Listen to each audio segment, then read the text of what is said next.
Good morning and नमस्कार दोस्तों, स्वागत है आप सभी का आपके अपने YouTube channel GK search engine पर। तो दोस्तों आज है 26 अगस्त और 26 अगस्त से रिलेटेड राजस्थान करंट अफेयर्स के जितने भी इम्पोर्टेंट क्वेश्चन हैं उन सभी को हम इस वीडियो में डिस्कस करने वाले हैं। तो पूरा वीडियो बहुत ध्यान से देखना और वीडियो के एंड में मैं आपसे एक क्वेश्चन भी पूछूंगा जिसका आंसर आप सभी को कमेंट बॉक्स में देना है। कल के वीडियो में मैंने आपसे क्वेश्चन पूछा था जो था हाल ही में राजस्थान पुलिस में सब इंस्पेक्टर कचनार चौधरी ने चेन्नई में senior national inter state championship में शॉट पुट इवेंट में कौन सा मेडल जीता है। तो कचनार चौधरी ने गोल्ड मेडल जीता है। ए ऑप्शन यहाँ पर बिल्कुल सही था। जिन दोस्तों ने ए ऑप्शन कमेंट बॉक्स में सही जवाब दिया था उनको हार्दिक शुभकामनाएं। तो राजस्थान पुलिस में सब इंस्पेक्टर कचनार चौधरी जिन्होंने शॉट पुट में बड़ी एथलीट बनने की ओर ये अग्रसर है, उनके प्रदर्शन में हर इवेंट में सुधार नजर आ रहा है। चेन्नई में 20 से 24 अगस्त तक senior national inter state championship का आयोजन किया गया जिसमें कचनार चौधरी ने 15.75 मीटर दूर शॉट पुट यानी गोला फेंक में गोल्ड मेडल इन्होंने अपने नाम किया है। इससे पहले उन्होंने स्टेट चैंपियनशिप में भी 14.98 मीटर के साथ गोल्ड मेडल जीता था। कचनार चौधरी ने जून जुलाई में अमेरिका में आयोजित वर्ल्ड पुलिस गेम्स की शॉट पुट स्पर्धा में गोल्ड और डिस्कस थ्रो में सिल्वर मेडल जीता था। कचनार चौधरी राजस्थान के चूरू जिले के सुजानगढ़ की रहने वाली है। तो चलिए शुरू करते हैं आज के राजस्थान करंट अफेयर्स। लेकिन उससे पहले यस्टरडे रिवीजन यानी कल क्या पढ़ा था आइए रिवाइज करते हैं।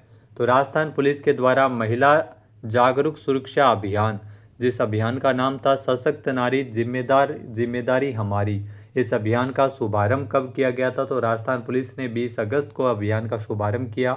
नेक्स्ट है राजस्थान में विश्वकर्मा युवा उद्यमी प्रोत्साहन योजना, कितनी आयु वर्ग के युवाओं को इसमें कम ब्याज दर पर ऋण उपलब्ध करवाया जाएगा। तो 18 से 45 वर्ष इसमें आयु सीमा है। नेक्स्ट है 19 अगस्त को राजस्थान के किस जिले में जैव विविधता एवं संरक्षण विषय पर राज्य स्तरीय कार्यशाला का आयोजन किया गया। जयपुर में एक कार्यशाला आयोजित हुई। नेक्स्ट है Rajasthan institute of medical sciences RIMS Jaipur की स्थापना की जाएगी, जिसमें अध्यक्ष कौन होंगे। तो इसमें मुख्य सचिव इसके अध्यक्ष होंगे। नेक्स्ट है राजस्थान पुलिस ने राज्यव्यापी संडेज ऑन साइकिल अभियान का एक विशेष संस्करण कब आयोजित किया। तो 24 अगस्त को इसका आयोजन है वो किया गया था। नेक्स्ट है सरदार पटेल मेडिकल कॉलेज बीकानेर के प्राचार्य डॉक्टर गुंजन सोनी को कहाँ पर विशेष सम्मान से नवाजा गया था। तो अमेरिका में इनको यह पुरस्कार मिला था। नेक्स्ट है राजस्थान के जवाहर कला केंद्र जयपुर में चौथे नज़र फोटो एग्जीबिशन का उद्घाटन है वो कब किया जा रहा है। तो 24 से लेकर 26 अगस्त तक इसका उद्घाटन है वो किया जा रहा है। तो चलिए आज के राजस्थान करंट अफेयर्स पहला क्वेश्चन है, राजस्थान में मुख्यमंत्री भजनलाल शर्मा द्वारा स्वीकृत विकसित राजस्थान 2047 विजन डॉक्यूमेंट किसके द्वारा तैयार किया गया है। तो मोस्ट इम्पॉर्टेंट क्वेश्चन है, जो विजन डॉक्यूमेंट है ये तैयार किया जाता है रीति आयोग के द्वारा। जी हाँ, जो नीति आयोग के तर्ज पर ही राजस्थान में रीति का गठन किया गया है। फुल फॉर्म है Rajasthan institute for transformation and innovation. तो इसके द्वारा ये विकसित राजस्थान 2047 विजन डॉक्यूमेंट है वो तैयार किया गया है। आइए जानते हैं इम्पोर्टेंट फैक्ट्स। तो दोस्तों इस क्वेश्चन में पीछे मैंने आपको थोड़ी गलत जानकारी दे दी थी क्योंकि न्यूज़ पर भी ये क्वेश्चन है वो गलत प्रकार से प्रदर्शित हो रखा था। तो उसके बारे में पूरी जानकारी टेलीग्राम चैनल के माध्यम से साझा भी कर दी गई है। इसके अलावा करेक्शन भी करवा दिया गया और नया ये क्वेश्चन आपको फिर से इसमें अपडेटेड क्वेश्चन अपडेटेड डेटा के साथ है। तो विकसित राजस्थान 2047 जो विजन डॉक्यूमेंट है जिसका अनुमोदन हाल ही में मुख्यमंत्री भजनलाल शर्मा के द्वारा कैबिनेट की मीटिंग के दौरान किया गया था। डॉक्यूमेंट को राज्य को आर्थिक समृद्धि, सतत विकास एवं समावेशी प्रगति की दिशा में सशक्त, आत्मनिर्भर एवं विकसित बनाने का ये रोड मैप है। जी हाँ, इसे तैयार किया गया है रीति आयोग के द्वारा। इस डॉक्यूमेंट को तैयार किया गया है जिसमें राजस्थान को साल 2030 तक 350 बिलियन डॉलर की अर्थव्यवस्था 2030 तक, ध्यान रखना एग्जाम में क्वेश्चन डायरेक्ट पूछा जा सकता है कि 2030 तक कितने बिलियन डॉलर की अर्थव्यवस्था का लक्ष्य है। 350 बिलियन डॉलर की अर्थव्यवस्था बनाने का लक्ष्य है राजस्थान का। इसके अलावा अगर बात करें तो 2047 तक 4.3 ट्रिलियन डॉलर की अर्थव्यवस्था, जी हाँ 4.3 ट्रिलियन की अर्थव्यवस्था बनाने का लक्ष्य है वो इसमें निर्धारित किया गया है। इसके अलावा 4 थीम, 13 सेक्टर और 45 विभागों की सहायता से Rajasthan institute for transformation and innovation के द्वारा इस विजन डॉक्यूमेंट को तैयार किया गया है। नेक्स्ट क्वेश्चन है, राजस्थान के किस डिस्कॉम में धरती आबा जनजातीय ग्राम उत्कर्ष अभियान का जो RDSS योजना के तहत अंतर्गत इसमें क्रियान्वयन किया जाएगा। तो राजस्थान के तीनों डिस्कॉम में ये योजना क्रियान्वित होगी। योजना का नाम है धरती आबा जनजातीय ग्राम उत्कर्ष अभियान, जो कि जयपुर विद्युत वितरण निगम लिमिटेड, JBVNL, अजमेर विद्युत वितरण निगम लिमिटेड यानी ABVNL और जोधपुर विद्युत वितरण निगम लिमिटेड यानी जो JDBVNL में इसमें क्रियान्वित किया जाएगा। तो तीनों डिस्कॉम में इसको क्रियान्वित किया जाएगा। डी ऑप्शन यहाँ पर बिल्कुल सही है, उपरोक्त सभी। आइए जानते हैं इम्पोर्टेंट फैक्ट्स। तो राजस्थान के सभी 3 डिस्कॉम में धरती आबा जनजातीय ग्राम उत्कर्ष अभियान का जो RDSS यानी पुनर्गठित वितरण क्षेत्र योजना, RDSS का पूरा नाम है पुनर्गठित वितरण क्षेत्र योजना, इसके अंतर्गत क्रियान्वित किया जाएगा इस अभियान को। योजना में ऐसे गांवों को शामिल किया गया जिनकी जनसंख्या 500 या उससे अधिक है, जिसमें कम से कम 50% जनजातीय निवासी है। इसका उद्देश्य जनजातीय बाहुल्य क्षेत्रों में बुनियादी ढांचे, स्वास्थ्य, शिक्षा एवं आजीविका संबंधी अंतराल को दूर कर उनकी सामाजिक आर्थिक स्थिति में सुधार करना है। नेक्स्ट क्वेश्चन है, राजस्थान के किस जिले में एशिया का पहला हाई स्पीड टेस्टिंग रेल जो टेस्ट ट्रैक है वो तैयार किया जा रहा है। तो इसे तैयार किया जा रहा है, जो आप तस्वीर में देख सकते हैं, सुंदर सी ये फोटो है। ये डीडवाना कुचामन जिले में एशिया का पहला high speed testing rail track है वो तैयार हो रहा है। ए ऑप्शन यहाँ पर बिल्कुल सही है। आइए जानते हैं इम्पोर्टेंट फैक्ट्स। तो राजस्थान के डीडवाना कुचामन जिले के नावा में एशिया का पहला high speed testing rail track है वो तैयार किया जा रहा है। 5 साल से इसका निर्माण किया जा रहा है, तो इस साल पूरा हो जाएगा। इसके बाद इस ट्रैक पर 220 किलोमीटर प्रति घंटे की रफ्तार से ट्रेन है वो दौड़ सकेगी।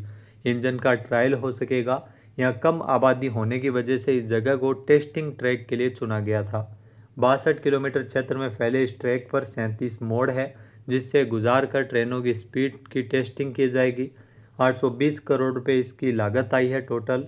इसका 80% काम पूरा हो चुका है, जिसमें गांव गुड्डा से लेकर नावा तक का काम है वो शामिल है। नावा सिटी से लेकर मीठड़ी गांव तक का काम अभी चल रहा है। नेक्स्ट क्वेश्चन है, राजस्थान के कितने शहरों में नए सतत परिवेशीय वायु गुणवत्ता निगरानी पर जो प्रणाली है यानी एयर क्वालिटी मॉनिटरिंग सिस्टम स्थापित किए जाएंगे। तो 15 प्रमुख शहरों में राजस्थान के एयर क्वालिटी मॉनिटरिंग सिस्टम स्थापित होंगे। बी ऑप्शन यहाँ पर बिल्कुल सही है। आइए जानते हैं इम्पोर्टेंट फैक्ट्स। तो राजस्थान सरकार के द्वारा राज्य के 15 प्रमुख शहरों में वायु गुणवत्ता की निगरानी के लिए एक बड़ा महत्वपूर्ण कदम उठाया गया है। जहाँ आगामी 5 महीनों में इन शहरों में नए सतत परिवेशीय वायु गुणवत्ता निगरानी प्रणाली यानी एयर क्वालिटी मॉनिटरिंग सिस्टम स्थापित किए जाएंगे, जिसके जरिए वायु प्रदूषण की सटीक जानकारी मिल सकेगी। इससे राज्य में वायु गुणवत्ता के स्तर की बेहतरीन निगरानी हो सकेगी और प्रदूषण से होने वाले खतरों का भी पूर्वानुमान लगाया जा सकेगा। जयपुर सहित अन्य शहरों में इस परियोजना को लागू किया जाएगा, जिससे वायु प्रदूषण की स्थिति की तत्काल और सही जानकारी इसमें दी जा सकेगी। नेक्स्ट है, हाल ही में राष्ट्रीय आयुर्वेद संस्थान और किस के मध्य एक MOU पर हस्ताक्षर किया गया था। तो राष्ट्रीय आयुर्वेद संस्थान और राजस्थान राज्य क्रीड़ा परिषद के मध्य एक MOU हुआ है, यानी कि बी ऑप्शन यहाँ पर बिल्कुल सही है। आइए जानते हैं इम्पोर्टेंट फैक्ट्स। तो राष्ट्रीय आयुर्वेद संस्थान जयपुर के जो शरीर रचना विभाग की ओर से 6 दिवसीय CME कार्यक्रम का शुभारंभ 25 अगस्त को हुआ था, जिसमें उद्घाटन समारोह की अध्यक्षता कुलपति प्रोफेसर संजीव शर्मा के द्वारा की गई थी। इस अवसर पर राष्ट्रीय आयुर्वेद संस्थान और राजस्थान राज्य क्रीड़ा परिषद के मध्य एक MOU इसमें साइन किया गया था। इस साझेदारी का उद्देश्य खिलाड़ियों के लिए स्वास्थ्य सेवाओं को बेहतर बनाना है। इसके अंतर्गत खेल संबंधी चोटों का प्रबंधन, पुनर्वास प्रबंधन, जो प्रदर्शन में सुधार, निवारक देखभाल के साथ साथ योग और प्राणायाम के माध्यम से समग्र स्वास्थ्य संवर्धन पर इसमें कार्य किया जाएगा। नेक्स्ट क्वेश्चन है, बालोतरा के पचपदरा में 24 अगस्त को रिफाइनरी के अत्याधुनिक नियंत्रण कक्ष का उद्घाटन किसने किया। तो हरदीप सिंह पुरी। जो केंद्रीय मंत्री है जिनके द्वारा इसका उद्घाटन किया गया था। सही ऑप्शन यहाँ पर बिल्कुल सही है। आइए जानते हैं इम्पोर्टेंट फैक्ट्स। तो बालोतरा के पचपदरा क्षेत्र में 24 अगस्त को मुख्यमंत्री भजनलाल शर्मा और केंद्रीय पेट्रोलियम और प्राकृतिक गैस मंत्री हरदीप सिंह पुरी इन्होंने संयुक्त रूप से रिफाइनरी के अत्याधुनिक नियंत्रण कक्ष का उद्घाटन किया।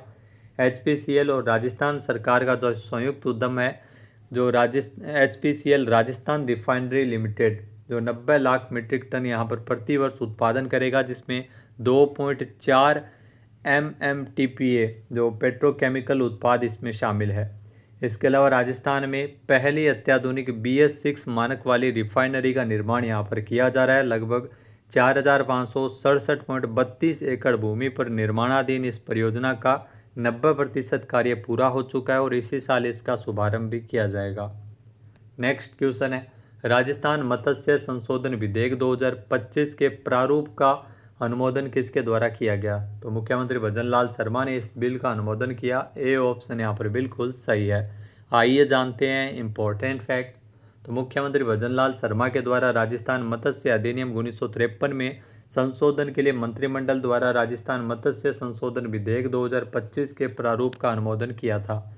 इस विधेयक में मत्स्य अपराधों के लिए जुर्माने की राशि बढ़ाकर 25,000 रुपये और पुनः अपराध की स्थिति में 50,000 रुपये तक का इसमें करना प्रावधान किया गया है। अपराधों के शमन के लिए निर्धारित जो राशि है वो 100 रुपये से बढ़ाकर 25,000 रुपये तक करने का प्रस्ताव है। ये संशोधन इसलिए आवश्यक थे क्योंकि मत्स्य अपराधों को रोकने के लिए वर्तमान में निर्धारित जुर्माना राशि अत्यंत कम है। नेक्स्ट क्वेश्चन है, राजस्थान की जो शिक्षा और सुरक्षा की दृष्टि से बेहद महत्वपूर्ण लाल सागर परियोजना का लोकार्पण कहाँ किया गया? तो इस परियोजना का लोकार्पण जोधपुर में किया गया था। ए ऑप्शन यहाँ पर बिल्कुल सही है।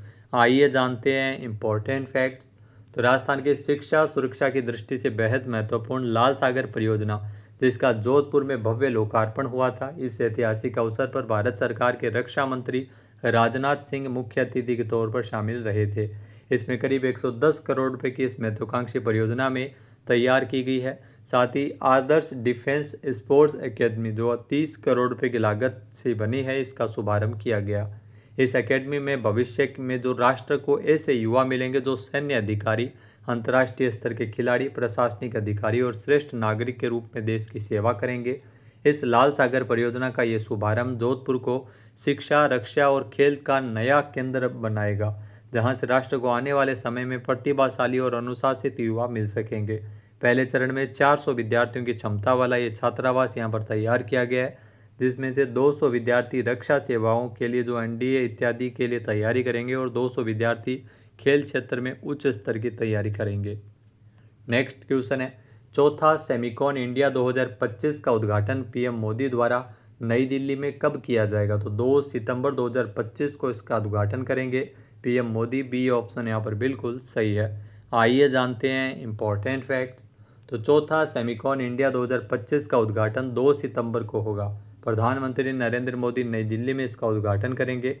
इसका मुख्य उद्देश्य जो माइक्रो इलेक्ट्रॉनिक्स और सेमीकंडक्टर मूल्य श्रृंखला में देश की बढ़ती क्षमताओं और महत्वाकांक्षाओं को प्रदर्शित करना है।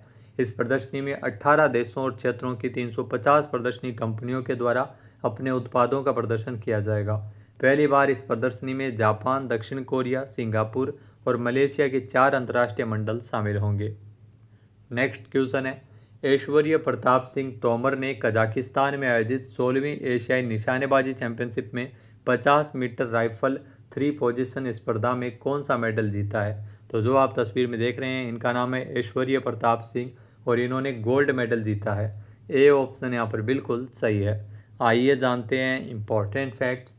तो ऐश्वर्य प्रताप सिंह तोमर इनका पूरा नाम है। कजाकिस्तान में 16वीं एशियाई निशानेबाजी चैंपियनशिप में 50 मीटर राइफल 3 पोजीशन स्पर्धा में गोल्ड मेडल इन्होंने जीता है 462.5 अंकों के साथ। अंक भी आपको ध्यान में रखना है, पहला स्थान इन्होंने हासिल किया था। चीन के वेन्यू झाओ ने 462 अंकों के साथ रजत पदक जीता था। जापान के नाओआ ओकाडा ने 445.8 अंकों के साथ कांस्य पदक जीता था इसी प्रतियोगिता में। इससे पहले भारतीय पुरुष टीम, जिसमें ऐश्वर्य प्रताप सिंह तोमर, चैन सिंह, अखिल शोरान ने 50 मीटर राइफल 3 पोजीशन टीम स्पर्धा में रजत पदक हासिल किया था। बात करते हैं आज के हमारे क्विज के, जिसका आंसर आप सभी को कमेंट बॉक्स में देना है। तो आज का क्विज है, Rajasthan institute of medical sciences RIMS Jaipur की स्थापना की जाएगी। रिम्स के अध्यक्ष कौन होंगे? एक बार फिर से सुनेगा, Rajasthan institute of medical sciences RIMS Jaipur की स्थापना की जाएगी। रिम्स के अध्यक्ष कौन होंगे? सही आंसर आपको कमेंट बॉक्स में देना है। और अगर ये वीडियो आपको पसंद आए तो इसे आप लाइक और शेयर करना बिल्कुल ना भूलिएगा। चैनल पर नए जुड़े हो, सब्सक्राइब नहीं किया है तो अभी सब्सक्राइब बटन पर क्लिक करें। इस वीडियो की जो PDF फाइल है वो आप वीडियो के डिस्क्रिप्शन बॉक्स से डाउनलोड कर सकते हैं। क्वेश्चन आंसर आप वोट करके भी कर सकते हैं। वीडियो देखने के लिए धन्यवाद। जय हिंद, जय भारत, जय राजस्थान।